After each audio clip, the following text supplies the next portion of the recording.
Es una hermosa reflexión sobre la vida de este gran, tremendo apóstol que conmemora la iglesia en el día de hoy, Santo Tomás, fundador de las iglesias de la India y de la Siria.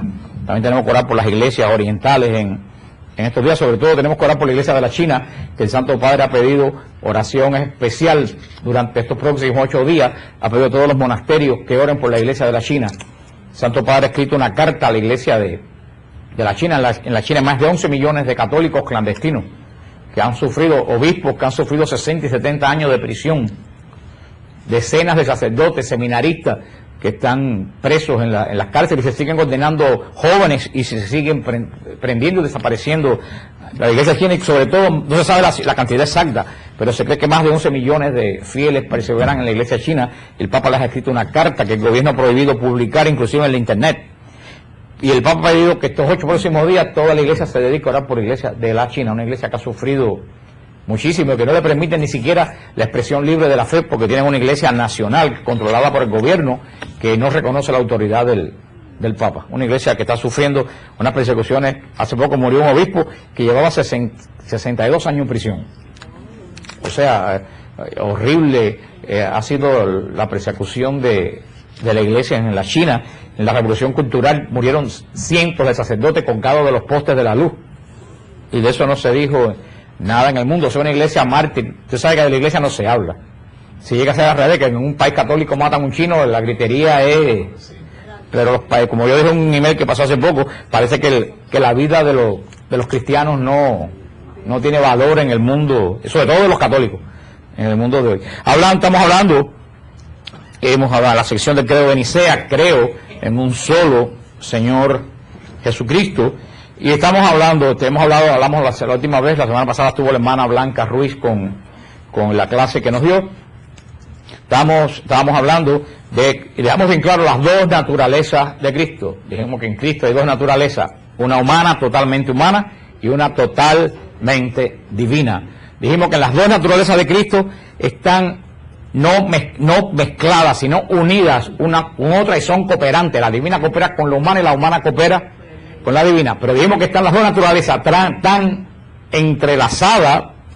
Fíjate que no forman una naturaleza, son dos naturalezas totalmente distintas, pero están tan entrelazadas que no se sabe dónde termina una y dónde comienza otra. ¿Se acuerdan cómo se llama eso? Unión hipostática.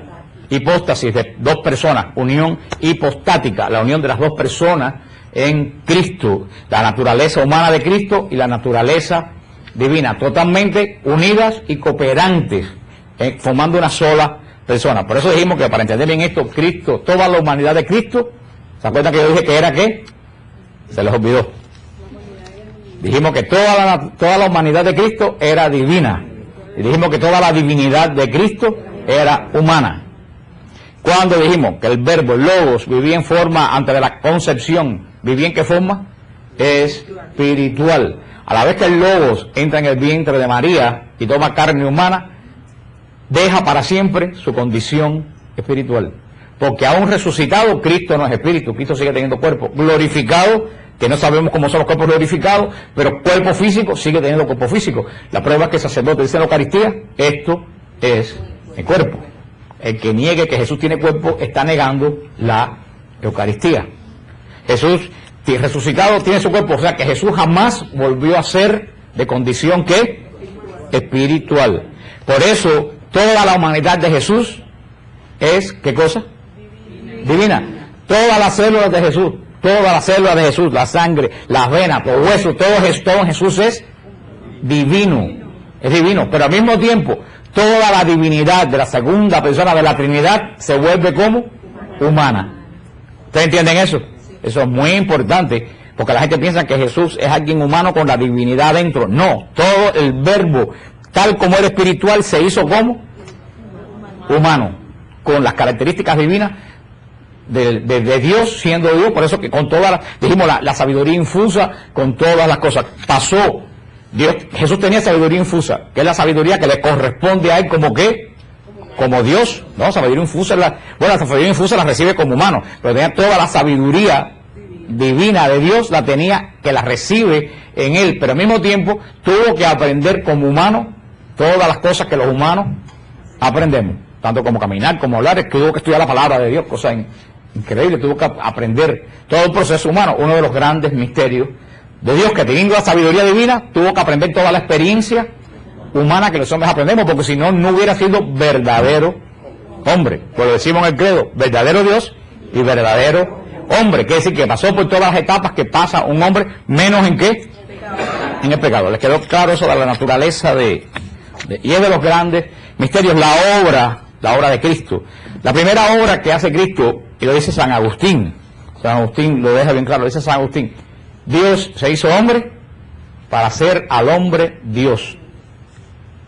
Lo voy a repetir otra vez, San Agustín: Dios se hizo hombre para hacer al hombre Dios. No es que todos somos dioses, sino que, cuando digo no a los 7, que no estoy diciendo a los hombres, sino al hombre. Una palabra puede hacer una gran diferencia. Si yo dijera Dios se hizo hombre para hacer a los hombres dioses, estuviera diciendo un disparate. Yo no estoy diciendo eso. Yo estoy diciendo Dios se hizo hombre para hacer al hombre Dios. Estoy diciendo que el hombre fue creado con muchas características similares a Dios.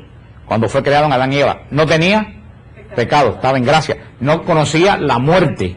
O sea, el hombre tenía esas características que Dios le había dado. El hombre perdió esas características por el pecado. Cuando Cristo se hace hombre, el hombre vuelve a recuperar en Cristo todas las cosas que había perdido. Ya no por nosotros mismos, sino que las recibimos, no las tenemos ya por nosotros como lo tenía Adán y Eva, ahora las tenemos por Cristo. Porque allá ver un hombre con esas características y ese hombre ser hermano nuestro, todos nosotros ya entonces compartimos esas características en Cristo. Por eso no dice a los hombres, dice al hombre, hablando como género humano. Dios se hace hombre para elevar al hombre a Dios. Y si ustedes ven, y es uno de los grandes misterios, cuando Jesús resucitado penetra en el santuario celestial, penetra a la presencia del Padre, fíjate, es primera vez que un hombre entra al lugar santísimo. Porque voy a decir, Jesús es verdadero Dios, pero es verdadero hombre. Anteriormente a ese momento, ningún ser creado, decir como hombre, no que Dios, Cristo no es creado, Cristo se encarna, pero ningún hombre, ningún ser con cuerpo había entrado al lugar santísimo. Cuando Cristo entra, eso fue un acontecimiento cósmico. Es primera vez que un hombre penetra el lugar donde nadie puede penetrar. Y por eso que todos somos intercesores, porque a través de Cristo que está ahí, entramos todos nosotros en la oración. Por eso que Jesús dice bien claro, Jesús no dice en ningún lugar de la Biblia, pídanme a mí para yo pedirle al Padre. Yo reto a cualquier protestante que me enseñe un versículo de la Biblia que diga eso. Lo reto, me vuelvo protestante cuando me lo enseñen. Jesús jamás dice pídanme a mí para pedirle al Padre. Jesús dice bien claro, todo lo que pidan al Padre en mi nombre le será dado. O sea, nosotros tenemos que pedirle a Jesús. Nosotros tenemos, y esa es la gran obra que hizo Jesús, nosotros podemos ir directamente al Padre.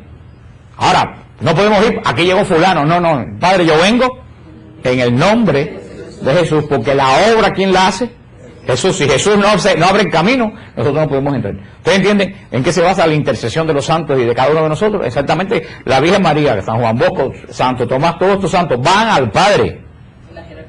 Van al Padre, y pueden ir al Padre, todo lo que pidan al Padre en mi nombre. Van al Padre directamente, pero van en el nombre de Jesús, tal como vamos nosotros. Todo eso que los protestantes tienen al Padre como aislado y de los hombres y en el medio de Jesús llevando y trayendo las cosas. Esa no es la obra de Jesús, eso no lo dijo Jesús, eso no es evangélico. ¿Ustedes entienden eso?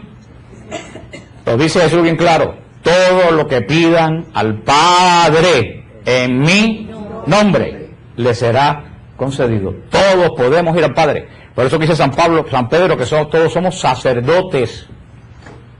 Todos somos sacerdotes. ¿Por qué? Porque la función de sacerdote en Israel era mediar entre Dios y los hombres. Todos somos sacerdotes porque todos podemos ir al Padre y mediar por todos los demás. Cada vez que me dan una lista de oraciones que yo las paso, toda la gente ora. Y cuando ustedes oran por esas oraciones que ustedes hacen, van al Padre a orar por otra gente en el nombre de Jesús. Eso es lo que es la intercesión, que es muy diferente a la mediación de Jesús. Lo que vamos a ver, Jesús no es intercesor, Jesús es mediador. Esa de las otras obras de Jesús. Primero vemos que la primera obra de Jesús es restaurar la humanidad nuestra. Jesús viene a restaurar nuestra humanidad caída ¿por quién? ¿Por el pecado de quién? El pecado original que lo explicamos. Nacemos fuera de la gracia. Cristo nos restituye la gracia muriendo en la cruz. ¿Por qué? Porque hasta el momento que Cristo entra en el mundo, por eso dice el Salmo, aquí estoy, Padre, para hacer tu voluntad. ¿Cuál es lo que dice el Salmo? Aquí estoy, Padre, para hacer tu voluntad. Hasta el momento que Jesús se hace hombre, ningún hombre había podido hacer la voluntad de Dios. Ni Moisés. Moisés no pudo hacer la voluntad de Dios. Ni si Moisés no entró a la tierra prometida. No hizo la voluntad de Dios, le dio un arrebato en la peña del Oreb y perdió la paciencia y la fe, le reclamó a Dios y Dios le dijo, no vas a entrar a mi reino. No, Moisés no puede hacer la voluntad de Dios. Ninguno de ustedes pueden hacer la voluntad de Dios. Tratamos de hacer la voluntad de Dios, pero cada vez que un hombre deja hacer la voluntad de Dios, ¿en qué entra? En pecado. Luego entonces, antes que Cristo se hiciera hombre, nadie había podido cumplir la voluntad de Dios. Cristo es el primer hombre que puede cumplir perfectamente la voluntad de Dios. ¿Ustedes entienden eso? Por eso restaura nuestra... Es como podemos decir en latino de la calle, que Jesús sacó la cara por nosotros. Yo voy a ser el hombre modelo de que todos ustedes debieron de haber sido si no hubiera habido el pecado de los primeros padres. Y de cual ustedes lo van a poder hacer mientras más se configuren a mí. ¿Ustedes entienden eso? Por eso la primera función de Jesús es restaurar nuestra humanidad. ¿Cómo la restaura Jesús? Pues la primera restauración de nuestra humanidad en nosotros, ¿cómo ocurre? A través del bautismo. Es la primera restauración cuando nosotros nacemos fuera de la gracia. Gracia, no tenemos gracia ninguna, por eso estamos en pecado. Un niño recién nacido sin bautizar no tiene ni una gota de gracia. La inocencia que tiene es natural, no es de gracia. Por eso cuando el niño se bautiza, por obra de la cruz de Jesús y por obra del Espíritu Santo, el Padre lo reconoce como hijo y lo hace hijo adoptivo. Y ahí comienza nuestra restauración, porque viene a nosotros lo que ningún israelita tenía, ni siquiera Moisés. ¿Qué es lo que viene a nosotros? La gracia. A través del Espíritu Santo, ni Moisés ni Abraham, con todos los santos que fue Abraham, tuvo la gracia que tenemos nosotros. Por eso es que dice Jesús que cualquiera en el reino va a ser más grande que Juan el Bautista. Porque ni siquiera Juan el Bautista tenía la gracia. Con todos los santos, el hombre más grande nacido de mujer no tenía la gracia. Porque la gracia no se restituye ¿hasta cuándo? Hasta la muerte de Jesús. ¿Y cuándo es la primera restitución de la gracia en los hombres por primera vez? ¿Cuándo fue? El día de Pentecostés. Fíjate, ¿cuál es la primera acción? La primera acción de Pedro en Pentecostés, bautizar a 3.000. Es la primera vez que 3.000 personas se restituyen a la gracia. Si ustedes van al Sinaí, cuando Moisés bajó de la montaña, 3.000 murieron porque estaban adorando al becerro. Cuando Moisés baja del monte Sión, 3.000 pasan a ser hijos de Dios por el poder del Espíritu Santo. Es la primera vez que se restaura nuestra gracia a la plenitud. Después por la vida, por el crecimiento, por el pecado, por la malicia, nosotros empezamos a perder esa gracia. La aprendemos a perder es el proceso de la vida. Es el proceso de la vida por el pecado. Y entonces la iglesia viene con la segunda restitución de la gracia. ¿Cuál es la segunda restitución de la gracia? Díganlo sin miedo. ¿Hay gente que dice eso? No. La segunda restitución de la gracia es la confesión. La confesión, porque cada vez que tú pecas pierdes toda la gracia. Cuando tú te confiesas, la gracia se restituye a ti. Esa es la segunda restitución de la gracia con la confesión. ¿Y cómo aumentamos esa gracia que recibimos en la confesión? Con la Eucaristía. La Eucaristía es chorro de gracia porque nuestra alma está limpia. Está llena de gracia. La Eucaristía es gracia sobre gracia. Esa es la primera obra espiritual de Cristo. Ahora Cristo ha hecho otras obras. Dijimos, o sea, la primera obra, la restitución de nuestra humanidad. En Él nosotros somos restituidos en Él. Por eso dice San Pablo en Romanos 6, que cuando tú te bautizas, a ti te injertan. Te injertan. Esa frase de San Pablo es genial. Dice, cuando tú te bautizas, te injertan en Cristo. Los que han hecho alguna vez injerto, han visto cómo se hacen injerto de piel o en una mata. Cuando se hace un injerto de piel, ¿qué se hace? Se coge otra piel extraña y se pone en la tuya. ¿Y qué hace esa piel? Se pega ahí, ¿pero por qué? Porque absorbe todos tus fluidos vitales. Si no, como le pasó a la pobre María, que pasó tanto con el pie, que le pasaba a María, que el pedazo de pieles que le ponían no se asimilaban al cuerpo. Así pasa cuando uno cae en pecado. Así pasa cuando uno cae en pecado. Pero cuando a ti te bautizan, a ti te injertan, te pegan. ¿A quién? A Cristo. Y tú empiezas a recibir de Cristo como el injerto de una planta. Empiezas a recibir la savia. ¿Qué empezamos a recibir nosotros?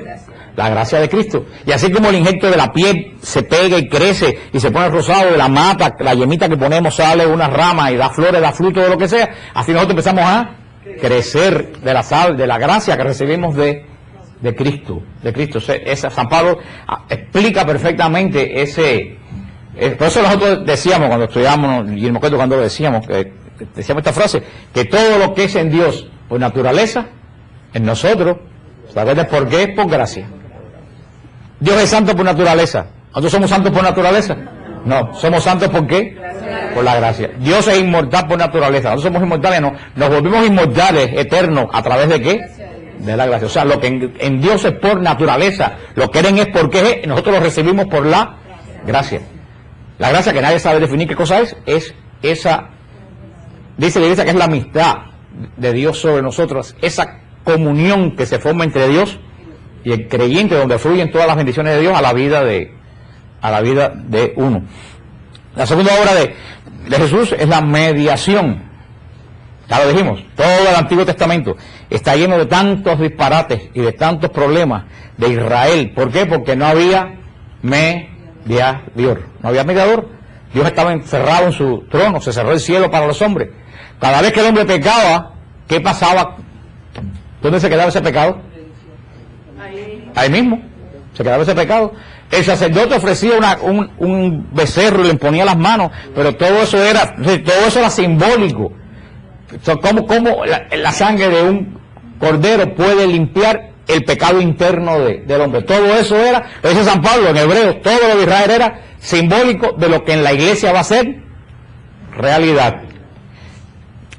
A ver, mita, porque ellos no atienden a la gracia en el templo porque están viendo como tú alas el cordón. Somos niños espirituales, ¿no? Y no en el buen sentido de la palabra. Vuelvo a repetir lo que estaba diciendo, porque después, que como si nunca lo hubiera dicho, que ya hasta se me olvidó que estaba diciendo. Eso es lo que pasa por eso cuando uno está predicando uno se puede distraer, porque cuando uno se distrae se le va el hilo de la gracia que uno recibe de lo que uno está diciendo. Después por volver a empatar tiene que empezar por otro lado. Sí, la mediación, pero no me acuerdo en sí qué es lo que estaba diciendo. Seguiremos. No se apuren a decir, porque eso que ustedes tienen que entender. Cuando uno predica con la mente, porque estudió algo, lo puede cantar de nuevo, porque se lo sabe de memoria. Pero cuando tú predicas bajo el Espíritu, y tú te vas a lo que estás diciendo, tú no puedes volver a agarrar. Tú puedes empezar a decir algo nuevo, pero no puedes agarrar lo que tú estabas diciendo, porque la sintonía que tú tienes se va. Y yo no predico aquí por estudio, yo predico aquí por espíritu. Por eso empezamos con alabanza, porque aquí nosotros no damos temas intelectuales, damos temas espirituales. La mediación de Jesús.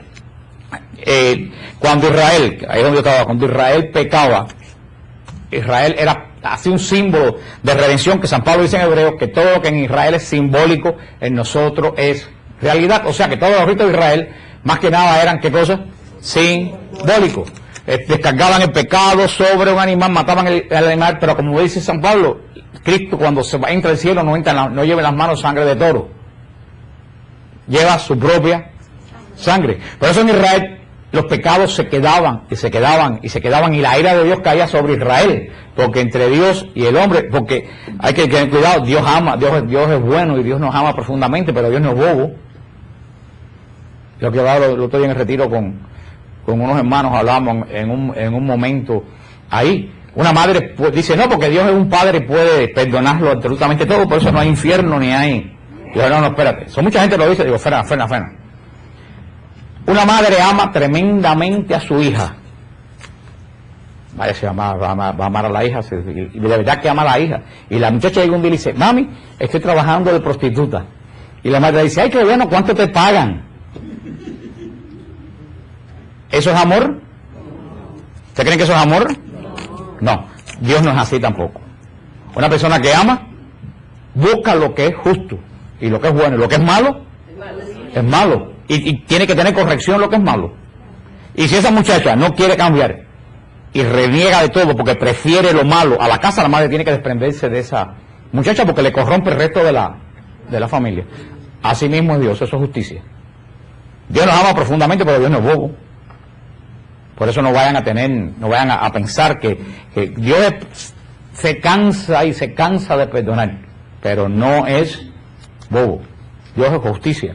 Por eso, en Israel, cuando la ira de Dios se desataba sobre Israel, no había quien la detuviera. Una vez Moisés la detuvo. Le dijo a Dios, acuérdate de Abraham, de Isaac y de Jacob y de la promesa que tú le hiciste a ellos. Y Dios, eso es intercesión. ¿Qué hizo Moisés? Intercedió. Le dijo, no lo haga por ellos, hazlo por Abraham, por Isaac y por Jacob, que estaban muertos hace cientos de años. Como cuando tú dices, Señor, hazlo por San María de Jesús crucificado. Y Dios redetuvo la ira. ¿Por qué? Porque Moisés le recordó que él tenía un pacto con esa gente y Dios no puede ser infiel a su pacto. Pero entonces, por eso la ira de Dios caía sobre Israel con tanta frecuencia en el Antiguo Testamento. Por eso los pecados, dice el Antiguo Testamento, que se quedan en la familia por 6, 7 y 8 generaciones, porque no había redención. ¿Ustedes entienden eso? Llega Jesús nos redime. Después que Jesús nos redime, Jesús no solo basta con redimirnos.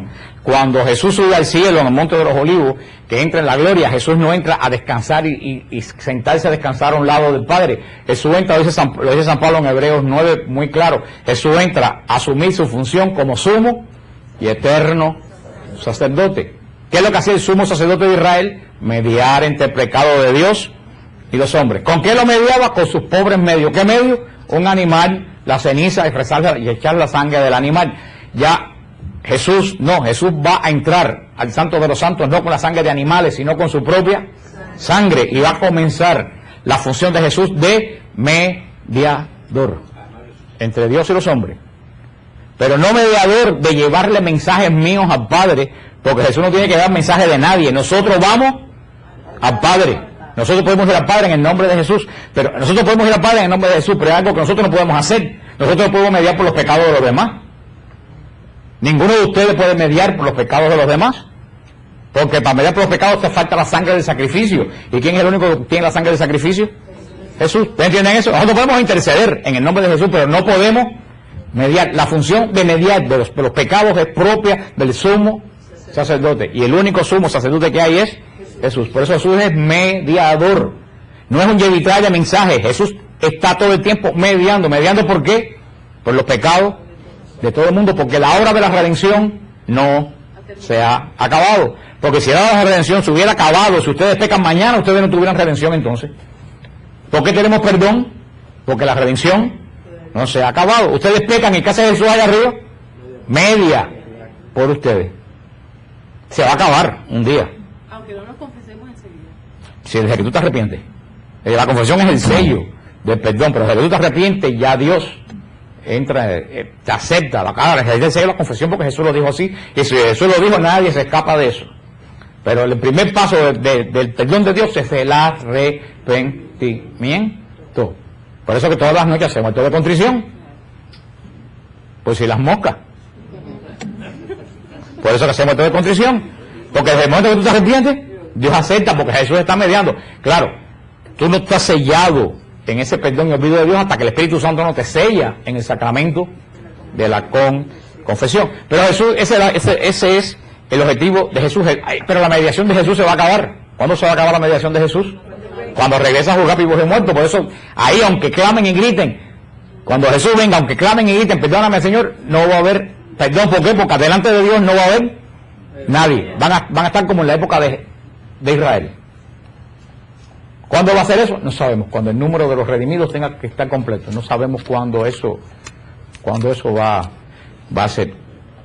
Pero usted entiende lo que es, porque los protestantes confunden intercesión con mediación. Ustedes entienden ya que es intercesión, que cosa es mediación. Nosotros todos podemos interceder, nosotros ninguno podemos mediar.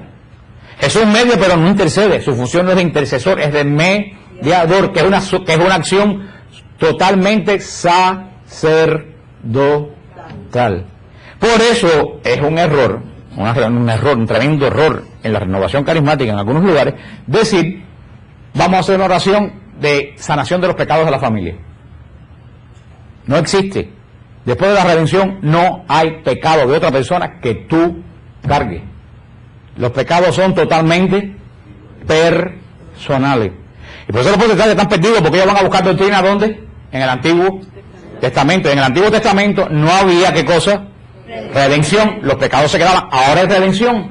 Nadie carga los pecados de nadie. Los pecados son personales. A la vez que un muchacho se bautiza en pecado, ahí quedó. Qué lindo. Se bautizó, se le quitó el pecado original, pero le quedó el pecado a un abuelo. Eso no tiene, eso va en contra de la misericordia y la ley de Jesucristo. Ahora, hay patrones de conducta que se traspasan en la familia, no por pecado, sino por experiencia humana. Un padre abusador, lo más seguro que engendre un hijo abusador. No porque le pasó el pecado, porque ese muchacho se crece viendo y aprendiendo que se abusa. Un padre borracho posiblemente tenga un hijo borracho.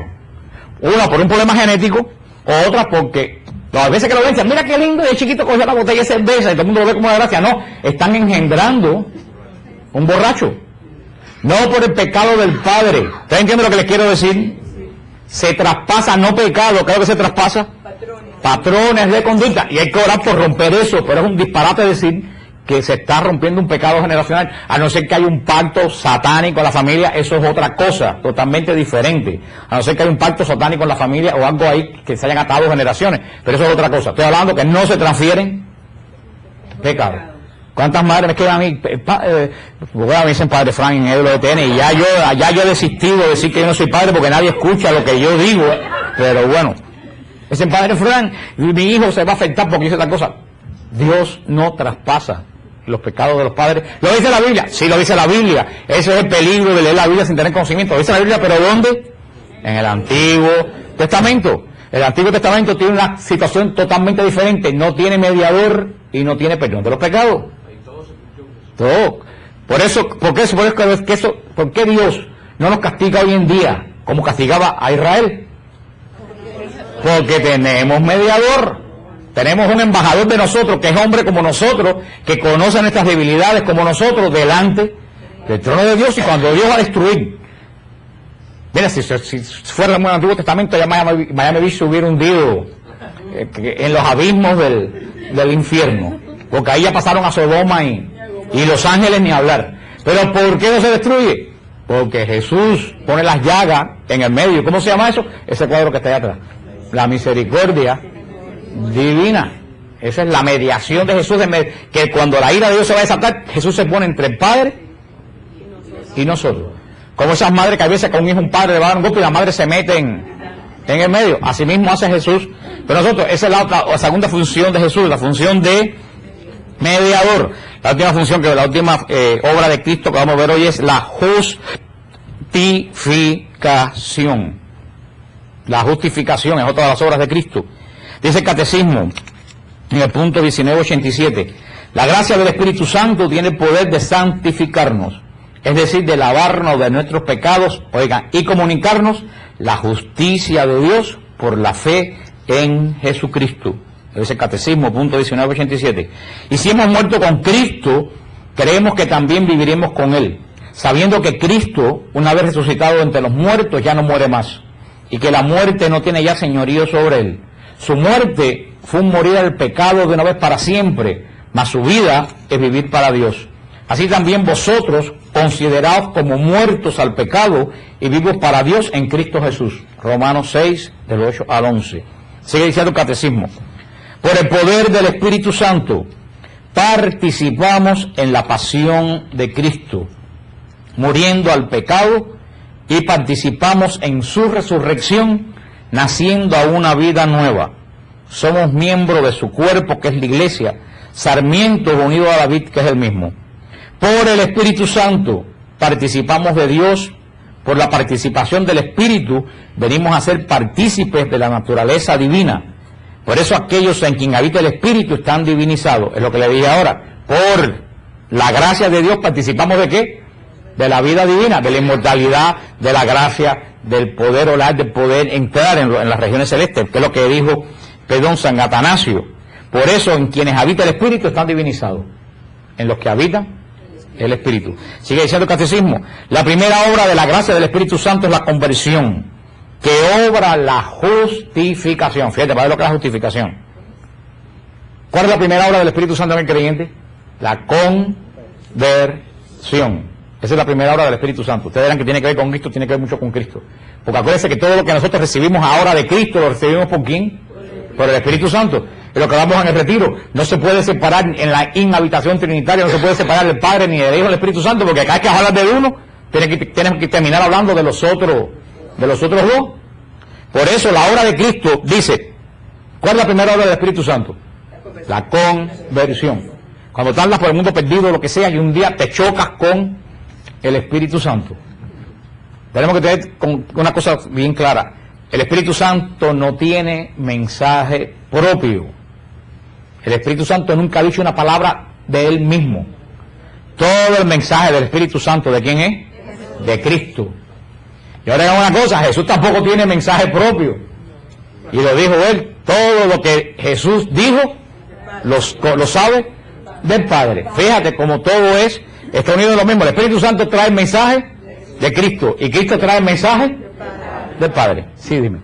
Pero el Espíritu Santo intercede por nosotros. Pero intercede para abajo. Es un paráclito. Jesús es un paráclito para arriba. El Espíritu Santo es un paráclito para abajo. Pero solo una pregunta, ¿verdad? Sí, pero él puede interceder por nosotros delante del Padre. El único intercesor. El único eso habría que estudiarlo, pero eso no es como lo presentan los protestantes. Todos los dones que vienen a la tierra vienen por intercesión del Espíritu Santo. Todo lo que va al cielo va por intercesión de Jesucristo. Por eso dice Cristo, le mandaré otro paráclito, o le mandaré otro paráclito, que dice que Jesús es un paráclito. Jesús es un intercesor también, pero en el sentido de mediador entre el Padre. Eso es el Espíritu Santo para abajo. Intercede entre el Padre, pero no intercede de aquí para allá, sino que intercede de allá para acá. Y Cristo intercede de aquí para allá. Eso, todo lo que nosotros pedimos va por Cristo y todo lo que recibimos viene. Es un intercesor también, pero no en el sentido que lo es Cristo. ¿Se entiende lo que te quiere decir? Pero si vienes a ver, la Trinidad es uno solo. Así que una obra de uno es obra de todo. Pero estamos hablando de funciones, para que no se acaben de volver locos. Sí, porque estamos hablando de personas como si fueran tres personas diferentes, pero a la larga los tres son uno. Así que tampoco nos puede... Pero no se rompa la cabeza con eso. Pero vamos a quedarnos aquí. Yo sé lo que tú preguntas, porque lo pregunto, pero eso es otra cosa que queda más largo. Y si lo empiezo a explicar aquí, de aquí termina todo el mundo en electroshock. Porque no estamos preparados para eso. Y yo no doy comida fuerte para que no se atoren. Yo voy poquito a poco. Por eso tenemos la primera obra que tenemos, es la conversión, está lograda por Cristo. Porque si no nos abre el camino al cielo, es conversión. Pero la conversión la abre nosotros, ¿quién? Porque todo lo que viene para abajo viene a través del Espíritu Santo. Y un día la obra de Cristo, de la redención, viene a mí porque el Espíritu Santo me presenta a Cristo. Nadie puede decir Jesús es Señor si no es bajo la unción del Espíritu Santo. El que convierte, el santificador del creyente es el Espíritu. Tú tienes un encuentro con Cristo porque ese encuentro te lleva el Espíritu Santo. Entonces el día que el Señor señaló, que fuiste a un retiro, que fuiste a cualquier lado, tuviste una conversión. Conversión quiere decir volver a. Conversión es volver al lugar que perdiste por el pecado. Ahora, la primera obra de la gracia del Espíritu Santo en nosotros, ¿cuál es? La conversión. Ahora, la conversión obra en nosotros la justificación. Dice el Evangelio, comienza el Evangelio en San Mateo 4, convertidos porque el reino de los cielos está cerca. Movido por la gracia, el hombre se vuelve a Dios y se aparta del pecado, acogiendo así el perdón y la justicia de lo alto. Oigan esto, lo que dice la iglesia, lo dice bien claro, leanlo en el catecismo de la iglesia, en el punto 1987 en adelante. Dice, movido por qué? Por la gracia, que el Espíritu Santo pone en nuestro corazón, la gracia. El hombre se vuelve a quién? Hacia Dios. Movido por la gracia, cuando me convierto, el hombre se vuelve hacia Dios. Al volverte hacia Dios, ¿qué es lo que tú haces? Te sales del pecado, te apartas del pecado. Al volverte hacia Dios, te empiezas a apartar del pecado. Las dos cosas no coordinan. Al volverte hacia Dios, Si yo me vuelvo hacia esa bocina, me tengo que volver la espalda a aquello que está ahí. Yo no puedo estar mirando las dos cosas al mismo tiempo. Al volvernos hacia Dios, le estamos dando la espalda al pecado. Y al volvernos hacia Dios, estamos acogiendo, ¿qué cosa? El perdón de Dios. Pero no solo el perdón de Dios, estamos cogiendo la justicia de lo alto. ¿Ustedes entienden eso? Entonces tenemos, Dios es justo. Dijimos, ¿no? ¿Es justo o no es justo? Dios es justo. La justicia de Dios antes de nuestra conversión, ¿qué cosa era? La justicia de Dios antes de nuestra conversión, ¿qué cosa era? Condenación. No, la justicia de Dios antes de mi conversión, cuando estaba en pecado, ¿qué cosa era? Condenación. Para que tú te mueres en pecado, te condena. Si tú persistes en tu pecado, si estás vendiendo crack, si estás haciendo obras malas y te mueres sin arrepentimiento, viene la justicia de Dios sobre ti. ¿Esa justicia qué cosa es? Pero cuando te vuelves a Dios por la conversión, la justicia que viene a ti es la justicia de Cristo. ¿Cuál es la justicia de Cristo? La salvación, porque como dijo el hermano, ya Él pagó por nosotros. Esa es la justificación. Que delante de Dios, ¿quién nos justifica? Jesús. Puede ser que yo sea un pecador y me viro a Dios, Dios perdóname, pero entre el perdón de Dios y mi maldad, si no hay absolutamente nada y Dios es santo y yo soy pecador, posiblemente Dios no nos perdonará. Ahora cuando yo me viro y digo, perdóname Señor, ¿quién está entre la ira de Dios y yo? La justicia de Jesús. Ya el Padre no nos mira a nosotros, el Padre nos mira a nosotros a través de ¿quién? De Jesús. Ve en nosotros una imagen de hombre igual que es su Hijo. ¿Ustedes entienden eso? Esa es la justicia, esa es la justificación. Que ya cuando Dios nos mira, ya no nos mira en pecado, nos mira en gracia. ¿Por qué? Porque nos está mirando a través de Jesús. No, eso se llama justificación, eso tiene nada que ver con juicio personal. Juicio personal cuando tú te mueres, eso es otra cosa, no tiene nada que ver con esto. La justicia de Dios, porque veo que ustedes no han entendido. La justicia de Dios es la obra que hizo Jesús en mi vida. Hay dos justicias de Dios. Una justicia de Dios, ¿qué cosa es? ¿Qué cosa es una de las justicias de Dios? Condenación. Cuando caminas ¿en qué? En el pecado. Cuando te conviertes y vuelves a Cristo, la justicia que viene de Dios hacia ti no es de condenación, es de salvación. Porque nosotros no somos justos. Pero ¿quién es el justo? Jesús. Nosotros compartimos esa justicia. Pero no estamos hablando de justicia como de un policía. Estamos hablando de justicia de lo que es justo. Y en el contexto bíblico de cosa es justo, una persona que es agradable a Dios. No estamos hablando de justicia de policía. Estamos hablando de justo. Una persona que es agradable a Dios. Es posible que yo me mire y Dios no me mire agradable. Dios me mira agradable porque Él ve reflejado en mí, ¿a quién? A Jesús. Esa es la justificación. Ustedes, hay alguien. Dice, la justificación entraña, por tanto, el perdón de los pecados. Fue lo que entraña la justificación. El perdón de los pecados, la santificación y la renovación del hombre interior. Esas tres cosas llevan incluida la justificación. ¿Cuál es la primera cosa que trae la justificación a mi vida? El perdón de los pecados. Yo me convierto, yo me viro a Dios, Dios me justifica porque me perdona los pecados. ¿Por qué? Por la obra de la cruz de Jesucristo. Jesús cargó ya esos pecados. Dios me perdona, no por mí, me perdona por quién, por Jesús. Ya, primera hora de la justificación, ¿cuál es? Perdón de los pecados. Si yo tengo perdonado los pecados y el Espíritu Santo empieza a morar en mí, ¿cuál es la segunda causa de la justificación? La santificación. Tú, cuando estás lleno del Espíritu Santo y ya han sido perdonados los pecados, tú empiezas a ser santificado.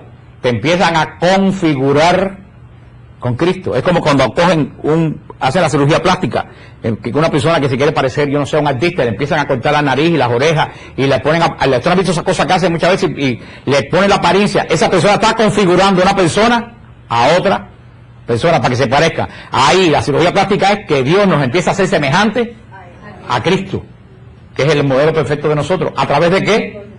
De la gracia. Antes tú eres chismoso, ya tú no eres chismoso, porque Cristo no es chismoso. Antes tú hacías juicio, así siniestra, ya tú no haces juicio de las personas, esta es aquella, que ya no lo hace porque Cristo no hace juicio. Tú ves que te va configurando. Y en la medida que te va arrancando lo malo, tú te vas santificando. santificando. La palabra santo viene de la palabra griega sansire, que quiere decir cortar, como con una tijera. Sansire es cortar. Uno se santifica cuando va cortando, con cosas que desagradan a Dios. ¿Y cuál es la tercera hora de la justificación? La renovación del hombre interno. Porque en la medida que tú vas largando lo malo, tú te vas renovando internamente. Y por eso después la gente dice, oye, pero ¿qué te pasó que has cambiado? La cara tuya ha cambiado. Porque uno refleja, y eso lo he visto yo cantidad de gente que llega con unas caras horribles. No, de verdad, no. Y no se ríen porque posiblemente muchos de ustedes han llegado con esa misma cara horrible. Y ustedes no se la ven y uno sí se la ve. Porque uno ve con la cara de dureza, con la cara de odio que llegan la gente aquí. Y mucha gente que llegó a retiro con una cara de odio. Mucha gente que llegó a retiro con una cara de odio y con una dureza impresionante, porque la cara refleja lo que uno tiene adentro. Y en la medida que pasó el retiro, yo vi que las caras de esa gente se fue aflojando, se estaban configurando en Cristo, porque antes esa persona tenía paz y Cristo lo está configurando en su paz. Luego entonces, la hora de la justificación, y ya con esto que nos queda, que es muy poquito la justificación, la primera hora del Espíritu Santo es la conversión. La conversión obra en mí, ¿qué cosa? La justificación. ¿Cuáles son las 3 horas de la justificación? Primero, perdón de los pecados. Segundo, la santificación. Y tercero, la renovación del hombre interior. Eso es lo que le falta, eso es lo que le pasa a mucha gente, que mucha gente se convierte y se justifican, pero no trabajan en estas 3 cosas. Mucha gente tiene una conversión y se quedan ahí. Lo que hablamos en retiro, no se dejan inhabitar, no trabajan en estas, porque eso te viene a ti por Cristo, pero tú tienes que aceptarlo y trabajarlo. La santificación es un trabajo de todos los días, Dice en el 1090, la justificación arranca al hombre de pecado que contradice el amor de Dios y purifica su corazón. La justificación es prolongación de la misericordia de Dios que otorga el perdón, reconcilia al hombre con Dios y libera de la servidumbre del pecado y sana. Esto lo dice el Catecismo de la Iglesia, una cosa profunda y hermosísima que ningún católico le interesa ni lo lee. Y si lo lee no lo entiende porque lo está leyendo sin la unción del Espíritu Santo. ¿Qué es lo que dice? Todo último vamos a ver. Esto es precioso lo que dice la Iglesia aquí. La justificación arranca de nosotros, ¿qué cosa? Arranca el hombre de pecado. Por eso dice que el hombre viejo, lo que decía San Pablo, arranca de nosotros la justificación. Cuando el Padre mira en mí a través de Cristo y me perdona los pecados, arranca de mí el hombre de pecado. Me encanta esa palabra. Dice, ese hombre de pecado contradice al amor de Dios. El hombre de pecado que mora en nosotros contradice el amor de Dios. Esa son la gente que reniega, la gente que pierde la paz, la gente que no entiende las cosas. ¿Por qué? Porque el hombre de pecado contradice en nosotros el amor de Dios. Dice, la justificación, dice, es prolongación de la misericordia de Dios. Aunque crean que no, todo esto tiene que ver con la misericordia divina, por eso que la misericordia divina es la devoción del siglo XXI. La justificación es la iniciativa de la misericordia de Dios. ¿Por qué? Porque si Dios no tiene misericordia, no nos puede justificar ni renovar. Dice, la justificación reconcilia al hombre con Dios y libera la servidumbre del pecado. La justificación. Eso es un tema que no se maneja mucho en la Iglesia Católica, que fue uno de los puntos de discordia con Lutero. Porque Lutero decía que la justificación era obra de la fe, y la Iglesia nunca dijo que era obra era fruto de las obras. El Concilio de Trento dice, maldito que diga el hombre que se justifique uno solo. La Iglesia nunca, o sea que la Iglesia decía lo mismo que decía Lutero, por eso ahora acaban de hacer una declaración, hace 4 o 5 años, la Confederación Luterana y la Iglesia Católica, diciendo que están de acuerdo en la justificación, que los dos estaban diciendo lo mismo, pero que no se habían entendido. Porque la Iglesia dice, espérate, por supuesto que la justificación es un don que viene de lo alto, y tú la aceptas por conversión, por lo que sea, pero yo dudo que sea fruto de lo que es la fe puramente, porque cuando tú te conviertes, al principio tú no tienes fe, tú nada más tienes el deseo de ser bueno, y ya eso hace en ti la justificación, dice la Iglesia. Pero espérate, las obras cooperan en la justificación, no, las obras no dan la justificación, cooperan con la justificación. ¿Por qué? Porque ¿cuál es uno de los procesos de la justificación? La santificación. Y una persona que es santa tiene que dar obras santas. Porque si dices que estás muy justificado y no das obras santas, todo lo que tú dices, bla, bla, bla. ¿Usted entiende lo que la iglesia dice? Porque si tú estás justificado, tú tienes que empezar a dar obras santas. Si tú sigues dando obras de pecado, tu justificación es bla, bla, bla. Eso es lo que la iglesia dice. Por supuesto que la justificación viene de Cristo y es por fe. Pero coopera en esa justificación, ¿qué cosa? Porque mientras más obras buenas tú haces, más tú te santificas.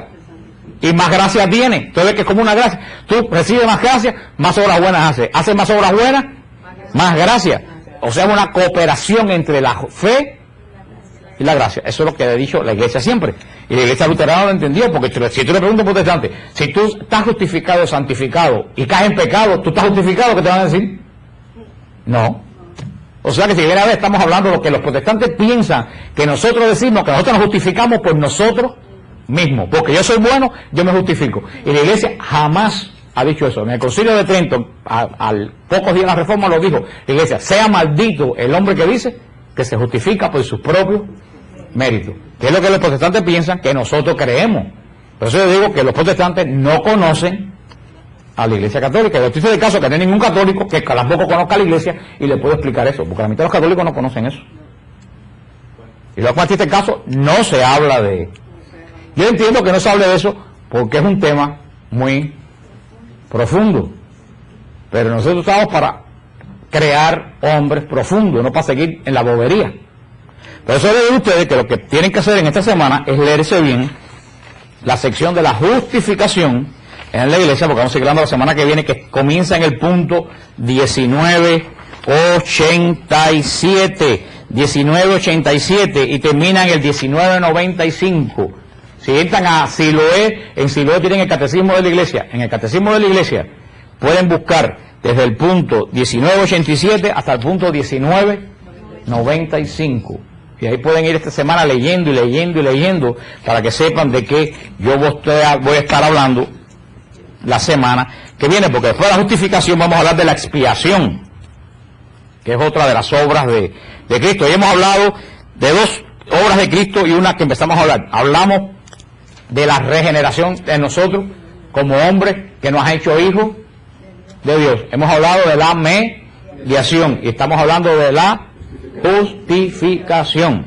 Recuérdense, la justificación comienza por la conversión nos lleva a la justificación y la justificación nos da, ¿qué cosa? Perdón de los pecados, santificación y renovación del hombre interior. Porque no solo basta con la santificación, si tú estás en santificación, tú tienes que tener renovación del hombre interior. Porque si tú te santificas, tú no puedes quedarte exactamente como estabas ayer. Tienes que ir siempre mejorando, siempre mejorando. Eso es lo que pasa a mucha gente, que llega a un periodo de su vida que se estancan espiritualmente y de ahí no caminan, de ahí no salen. Hay gente que se queda en el primer paso y de ahí no hay forma que puedan salir. Porque esto es una obra del Espíritu Santo, pero también necesita nuestra cooperación. ¿Por qué el Espíritu Santo necesita nuestra cooperación? Porque somos hombres libres. Yo voy a dejar para la pregunta. Somos hombres libres. El Espíritu Santo no fuerza a nadie a la conversión. Todo esto obra en mí si yo lo dejo y lo quiero. Por eso si una persona, si un marido, si un hijo, si una esposa, si una hija no se quiere convertir, no hay nadie, ni el Espíritu Santo puede hacer nada. Porque somos libres hasta para condenarnos. Dios no fuerza a nadie. Por eso tú puedes orar que un día esa persona tenga un encuentro, un retiro en algún lugar con Dios y él decida abrir su corazón a Cristo. Pero el Señor no obliga, esta obra es totalmente libre porque yo la busco. Y esa es la, porque si Dios no nos hiciera libre, es que Dios no tiene otra opción que hacernos libres. Porque Dios es profundamente libre. Dios no puede crear nada de esclavo porque en Él no hay ningún signo de atadura ni de esclavitud. Por eso que Dios no puede crear nada. Porque dicen, ¿por qué Dios no hizo todo el mundo bueno? Porque entonces no seríamos buenos. Si Dios nos hace buenos, entonces nosotros no somos buenos. Es como decir, qué bueno es fulano que está preso que no sale nunca los sábados. ¿Eso tiene sentido? Fulano no es bueno porque no puede salir, porque no puede. Así que fuéramos nosotros si Dios nos hiciera bueno. ¿Seríamos buenos nosotros? No. Estuviéramos obligados a ser buenos. Tú tenías una pregunta. Se te fue. Tienen que anotarla. Claro, porque la hermana tenía una pregunta. ¿Esa cooperación no se puede lograr a través de la oración? Por supuesto, eso lo vamos a ver. Pero fíjate que estaba muy bien la pregunta de la hermana. La oración es una obra. La oración es una obra. Obra no es coger algo. Obra en el espiritual es todo lo que sale de la voluntad del hombre. Ahí los protestantes están perdidos. Porque de primera y pata, si tú vienes a ver la fe, ¿qué cosa es? Una obra. La fe es una obra. No, mi amigo, el don de Dios es la gracia. Tú respondes a esa gracia que Dios te dio con tu fe. El don de Dios es la gracia. La fe en Dios es un don de Dios. Es tu respuesta a la gracia. Esa es la doctrina de la Iglesia católica. Dios no, porque entonces Dios fuera injusto, porque te da fe a ti y al otro no le da fe. Entonces Dios fuera injusto. Pues entonces Dios fuera injusto, porque hay mucha gente que Dios entonces no le da. Entonces la fe es de escogido, entonces siente la predestinación. No. Dios le da a todo el mundo la gracia. Y la fe es la respuesta que yo personalmente le doy a la gracia de Dios. Es decirle que sí a Dios. Y todos reciben la misma cantidad de gracia. Lo dijo Jesús, la semilla se esparce y una cayó en tierra seca y una cayó en tierra buena y una cayó arriba de la piedra. La gracia a Dios no le da a nadie menos gracia que a los demás, porque si no Dios fuera injusto. Dios le da. Ahora, ¿de qué depende de mi respuesta a Dios? De la calidad humana que yo sea. Y la fe es la respuesta a la gracia. Si Dios diera la fe, entonces Dios fuera injusto. La fe se la diera a unos cuantos y a los demás no se la diera. O sea, yo puedo ser equivocado. La manera en que yo lo tengo entendido, que el hombre natural tiene capacidad de fe. Tan así que... ¿Y por qué Stalin no tenía fe? No, tiene capacidad de fe. Eso no quiere decir que la tenga o no la tenga, pero digamos, de ahí el origen... Por supuesto que todo el mundo tiene capacidad de fe. La fe en Dios... Por supuesto que todo el mundo tiene capacidad de fe, pero ¿en qué consiste que uno tiene fe y otros no? Uno acepta la gracia. La fe en Dios, y bueno, yo puedo ser equivocado, pero... No, me parece que estás equivocado de acuerdo al concepto de la Iglesia. No, puede ser. Yo voy a revisar. Pero Yo sí te voy a decir una cosa, si tú estás entrando a la Iglesia, en la Iglesia no hay mucho que revisar. En la Iglesia, los conceptos de la Iglesia se aceptan o te vas para la esquina de ahí. No te lo digo en sentido, lo digo en sentido general porque esa es la forma de la Iglesia. Nosotros no razonamos, la Iglesia razonó por nosotros y nos dice, este es el razonamiento apostólico. Tú te ajustas a ese razonamiento y si no te ajustas, hermano, entonces busca tu iglesia donde esté una doctrina. No estoy diciendo a ti, lo estoy hablando cómo funciona, la iglesia, no te lo digo personalmente a ti, porque venimos de, hoy en día queremos entenderlo todo. Y si tú crees por lo que tú entiendes, eso es gnosticismo, porque tú eres a Dios por el conocimiento. Pero eso era vicio hoy en día de los católicos. No, me lo tienen que demostrar. No tengo que demostrar nada. Esa es la fe de la iglesia. Tú aceptas la fe de la iglesia o recogí y te vas. Punto. Aunque no la entiendas. Hay cosas que yo no entiendo de la iglesia, tengo que aceptar porque es la fe de la iglesia. Punto. Y tiene 2000 años de los apóstoles. Yo hoy no tengo nada que razonar. Ahora, yo lo puedo explicar. Pero si yo lo entiendo, y ese es el dogma de la iglesia. La virginidad de María, un ejemplo. Yo no lo entiendo. Pero lo tengo que aceptar porque es dogma de la iglesia. Si no lo entiendo, tengo que recoger mis matules y hacerme pentecostal o irme para la iglesia de Jesucristo ahí en el Doral. No tengo más opción. La iglesia, pero eso es un vicio hoy de los católicos que se ha metido de los protestantes. Porque yo les dije a ustedes una vez, los protestantes creen con fe intelectual. Yo solamente creo lo que yo entiendo. Lo que a mí no me lo pueden demostrar y yo no lo puedo entender, yo no lo creo. Eso es fe intelectual. Nosotros creemos con fe divina. Yo no entiendo nada, pero lo acepto. ¿Qué fue lo que le dijo Pedro en el discurso eucarístico a Jesús? Se van, le dijo Jesús, ¿qué dijo Pedro? ¿A dónde voy a ir? Que hayan palabras de vida eterna. ¿Qué le dijo Pedro? Nosotros no entendimos nada, pero nos quedamos. Otros no entendieron y se fueron. Esa es la fe. Ahora, lo que el Señor da a todo el mundo tiene capacidad de fe, porque somos imagen de Dios. Todos tenemos capacidad de fe. Y si tú no crees en Dios, vas a creer en los astros, o vas a creer, por eso que dice alguien, que el que no cree en Dios termina creyendo en cualquier cosa. Porque el hombre es un animal de fe. Ahora, ¿pero por qué todo el mundo no tiene la misma fe? Porque la fe es una respuesta a la gracia que Dios pone en tu corazón. Un día tú recibiste esa gracia, tú tuviste la gracia y dijiste, Señor, respondo en... Perdón, creo que Dios me la dio Dios. Que Dios te dio la gracia. Me dio la gracia para estar justificado. Te dio la gracia para... creer, como yo creo en Dios.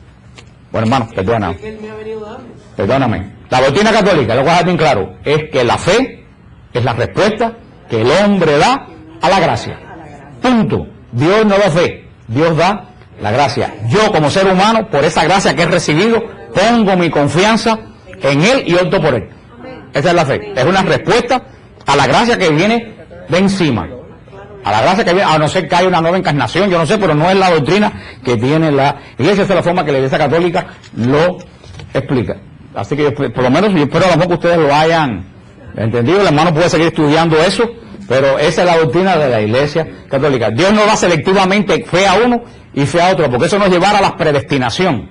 Y la Iglesia no cree para nada en la predestinación. La Iglesia cree que todos somos predestinados para la salvación y que yo, por mi decisión propia, me aparto de esa salvación que Dios me dio. Esa es la doctrina católica. Es lo que decía la hermana, que ahí nos fuimos nosotros, de la oración. La oración lo que hace es que incremente en ti la gracia.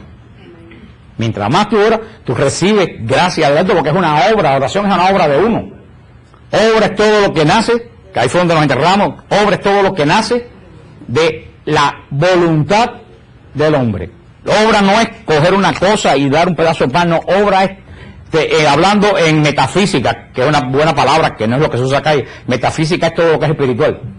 Y la palabra viene de Santo Tomás Aquino, que escribió el libro de Metafísica.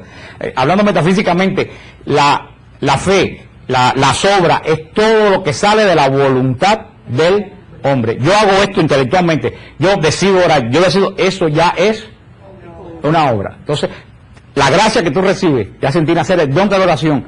Tú oras y esa oración no te da justificación, lo que te da es más gracia y más santificación, que por supuesto te ayuda en la renovación del hombre interior. Porque si tú no estás justificado delante de Dios, tú no puedes orar porque no crees en Dios.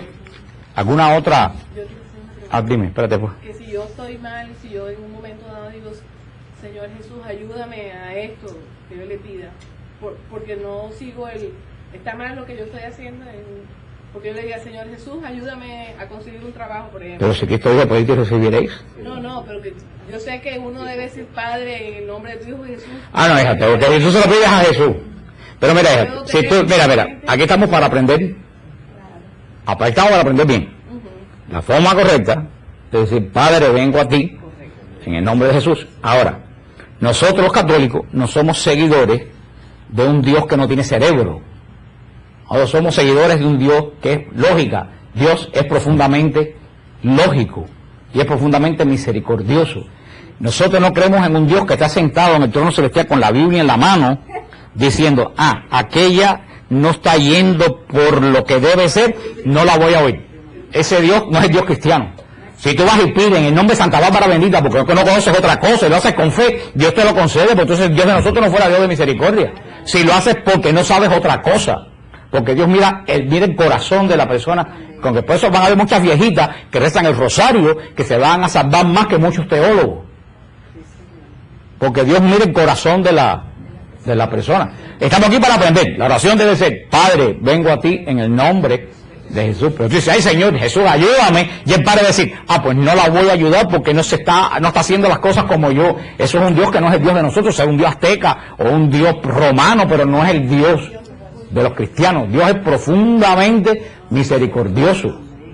Y si hay una viejita por allá que no sabe más nada, que rezarle a la novena de Santa Tecla, y lo hace para honrar a Dios con el corazón de Dios, Dios la oye.